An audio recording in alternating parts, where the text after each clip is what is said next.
Welcome to the Traveling Professors. I'm Professor Bob. And I'm Professor Sherry. And together we are the Traveling Professors. Welcome to show number 74. This will be Sherry and I's last day in Heraklion, and we are going to take a little walking tour of the old harbor as well as the fortress of Kules, which is actually called the castle of Kules. So now the harbor has been in existence since ancient times, but the construction that you see in the old harbor, which is the smaller area, that really took place about late 1200 to 1303. The fortress was constructed in 1523 by the Venetians. So let's get started. We only need one map today, and we don't really need very much of it. We're going to be right in here at the harbor. So this is the old harbor, and we're going to go out and in to the fortification right there. So here's a view of where we're headed from our hotel restaurant. So there's a shooting over the old harbor, and the old harbor really kind of begins where this wall starts and comes straight across. The harbor beyond the area is new construction, but that is the castle of Kules right over there, the Venetian fortress.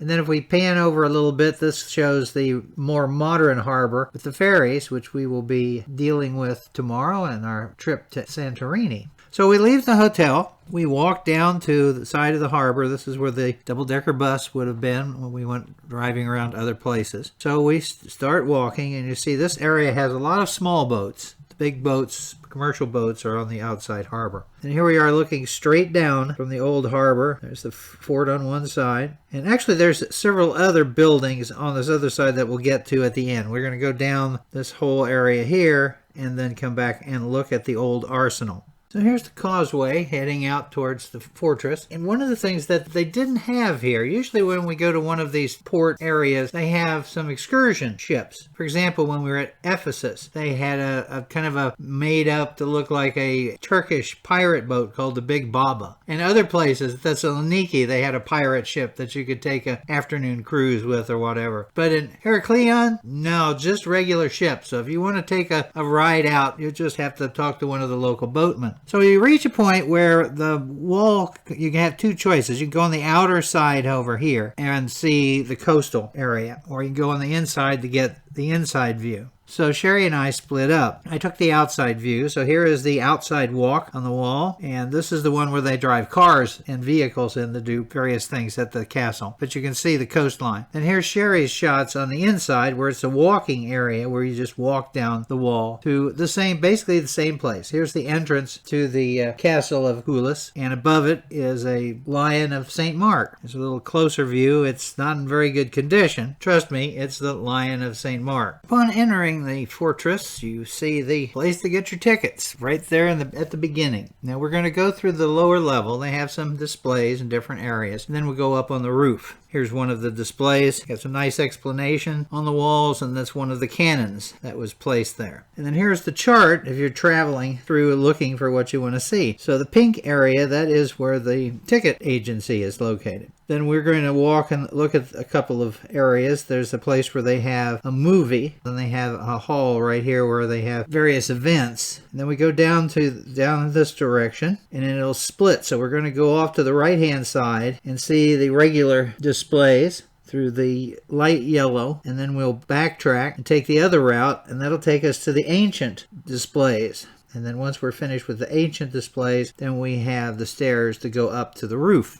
So here you are coming into the display areas. They have all these. Of course, most of these would have housed, ammunition, explosives. You would have troop areas to stay in for bivouacs. But here's the hall where they have the movie. As you can see, they've got all the tables and chairs set up. You can see the skylights coming through to get the light in the air. And then we move a little further, and here's that point where if you go off to the left, that's the ancient display. So we're going to go off to the right and see the more modern material. And modern, I mean like 1500s and other time periods. So here's one of the cannons that they have on the floor. I'm a cannonaholic, so yes, I'll show you the cannons. And here we have the markings on them. These would have had wheels on them at this time, so you would be moving them from place to place. They wouldn't have been like the old early style where you just laid it down and fired it. And then this shows a little display where you have two cannons, a much older one and a little newer one with some cannonballs. But this would show how they fired. This is a firing port on the lower end of the fortress. So you would have had your cannon would have come out here. They would have had ropes and things to have held it in place, so when it fired, it didn't just fly across to the other side.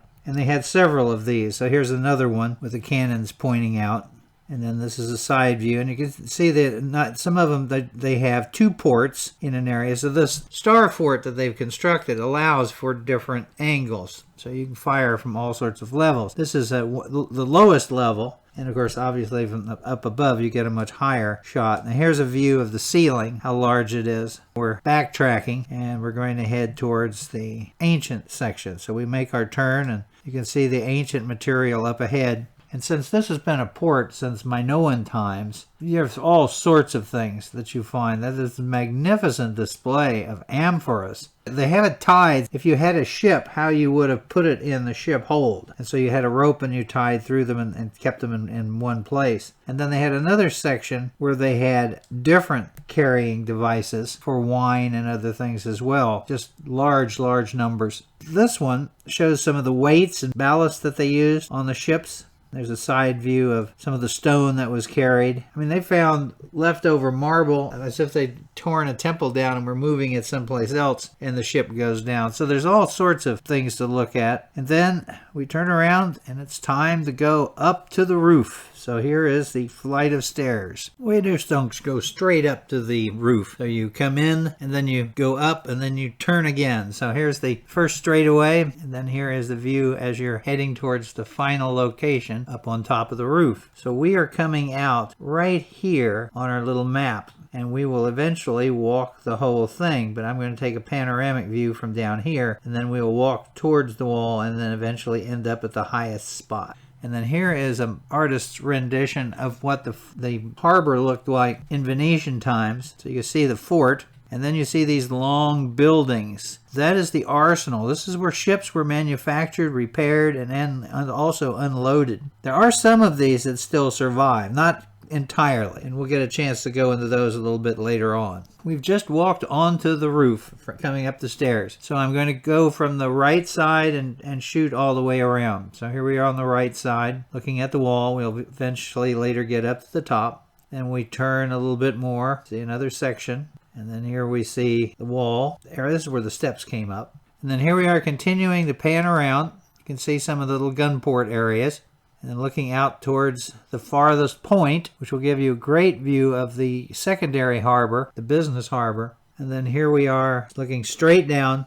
One wall is nothing but gun ports. And then you have the tower up here, the lookout tower. And this is a little better view. We're going to look at a couple of these ports. So here is the one right at the very beginning. So you would have had your cannon in here. This would allow you to fire it out. Here's the view out. You could turn it a little bit, different areas. Pretty formidable. Very unlikely you need to be doing a lot of shooting from here, because unless they were trying to land troops in this region. And so all of these little indentations that you see in the wall are gun ports. And then we get to where the gentleman is standing here in the yellow shirt. This is the view that you have looking out. Now they have a jetty that goes way out. So the actual main harbor now is way out there. You can really get some exercise doing that. So here's a view out of a gun port. I always like to take gun port pictures as if you're going to shoot at someone. This was added much later. So for example, at the time the Venetians have the fort, this would not have been there. So the enemy ships would have been trying to get into the harbor just right to the right-hand side of this picture. But here it is today, and you can see how far it stretches out and provides a lot of shelter. And of course, it also needs to be dredged. So here's the dredge in the harbor working on keeping it nice and clean. And then here's a view over to where the port is for the ferries. And then moving around a little bit further, we see a view off of the castle looking straight out to where this is where it would have ended. And then turning around from that position, we're looking back to where we came in. There's plenty of places to walk around the wall. Here's another example of showing the fortification. And then here's a nice shot going right down where you can see the good walkway and the view. You could have firing views from up here. And then from this, which is actually the highest spot on the fort, unless you're using the tower, you can see the blue water, the deep water, and the harbor water, and there's the dredge. And then here we have a look across the harbor, and these openings here, those are what's left of what was originally the arsenal or the shipbuilding area.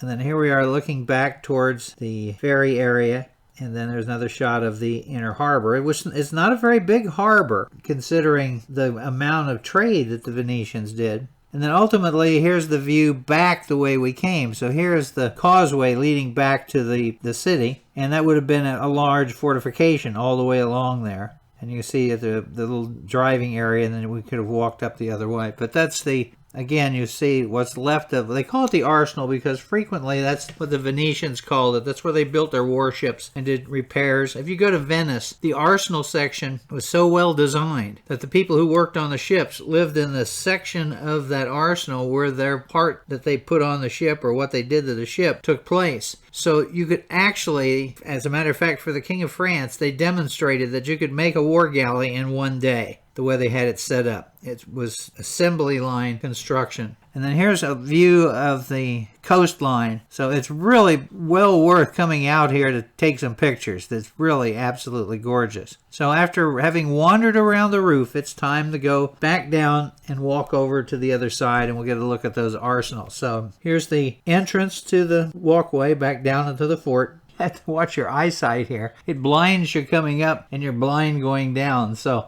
let your eyes get adjusted to the light so you don't do a 1.5 and cannonball yourself down the stairs. And then we're going to head over to the arsenal section. So we're going to be walking down the causeway here. And then we will turn, go across part of the harbor. And part of these two buildings right here still exist. So here we are looking across the harbor. And this is where part of the arsenal begins, right here. And you can't go in these. And if you continue down a little bit further, then there's some other things to see as well. So here we are right across the street from as much of that exists. This is the beginning part of it. And as you go off to the left, you can see some more of the building. You start seeing the arch. And then here is the first arch, the second arch, and these would have extended out. You would have had ships in here. They would have been slid in and out and then worked on. And then here's the next two. As you can see, they're all protected, so you can't get in there. And then you continue down around the street a little bit. We see some more of that original building.